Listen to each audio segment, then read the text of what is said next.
Sharma, associate professor, Dholpur राजकीय महाविद्यालय समाज।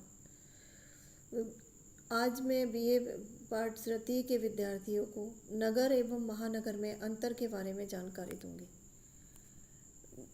स्वतंत्रता प्राप्ति के बाद में अगर हम देखें तो हमारे देश में नगरों और महानगरों दोनों की संख्या में तीव्रता से वृद्धि हमें देखने को मिलती है और कई बार जो है इस विषय पे हमने चर्चा भी हुई है। तो जो कितनी जनसंख्या वाले क्षेत्र वाले स्थान को नगर और किसको हम महानगर माने, तो नगर और महानगर मानने के लिए जनसंख्या के साथ साथ जनसंख्या घनत्व की कसौटी को भी हमें ध्यान में रखना पड़ेगा कि किस क्षेत्र में कितनी जनसंख्या है और कौन नगर कहलाएगा और कौन सा महानगर कहलाएगा, ये भी हमें ध्यान में रखना पड़ेगा। इस विषय में जो है विस्तृत जानकारी मैंने अपने पिछले लेक्चर में आपको दी थी और उसमें नगर और महानगर की मैंने आपको विशेषताएं भी बताई थी और इसी विशेषता के आधार पर हम नगर एवं महानगर में अंतर देख सकते हैं। और सबसे पहला अंतर जो हम देखेंगे वो है होगा जनसंख्या के आधार पर। अगर सामान्यतः हम देखें तो नगर की जनसंख्या 50,000 से अधिक होती है।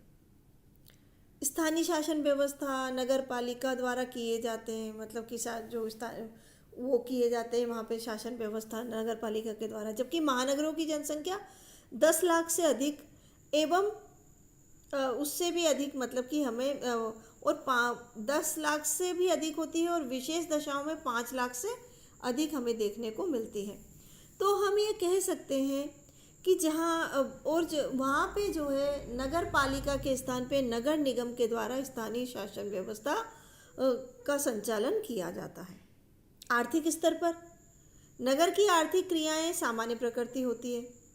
महानगर में छोटे कस्बे एवं नगरों के आर्थिक संसाधन केंद्रित होने लगते हैं।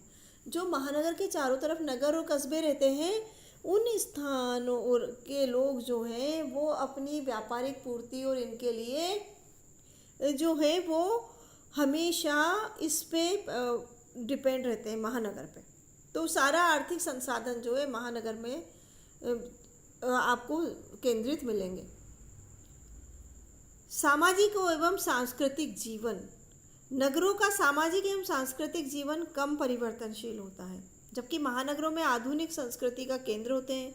इस कारण हमें यहाँ परिवर्तन ज़्यादा दिखाई देते हैं। राजनीतिक वर्चस्व की अगर हम बात करें, इसके आधार पर अंतर देखें तो नगर में राजनीतिक प्रतिनिधियों की तुलना में महानगरों में निर्वाचित प्रतिनिधि बड़े क्षेत्र से संबंधित होने के कारण वे ज़्यादा प्रभावशाली माने जाते हैं और उनकी बात ज़्यादा प्रभाव से सुनी जाती है। प्रकृति के आधार पे नगर में गांवों से आने वाले प्रवासियों की संख्या ज़्यादा नहीं होती है, जबकि महानगरों में जो है गांव से भी प्रवासी आते हैं और नगरों से भी आते हैं, इसलिए यहाँ पे प्रवासियों की संख्या हमें ज़्यादा देखने को मिलती है। नगर नियोजन, नगर की तुलना में महानगरों में नियोजित विकास की प्रक्रिया ज़्यादा तेज होती है और यहाँ पे इसमें महानगर के स्थानीय निकाय में ज़्यादा उपक्रम हमें देखने को मिलते हैं।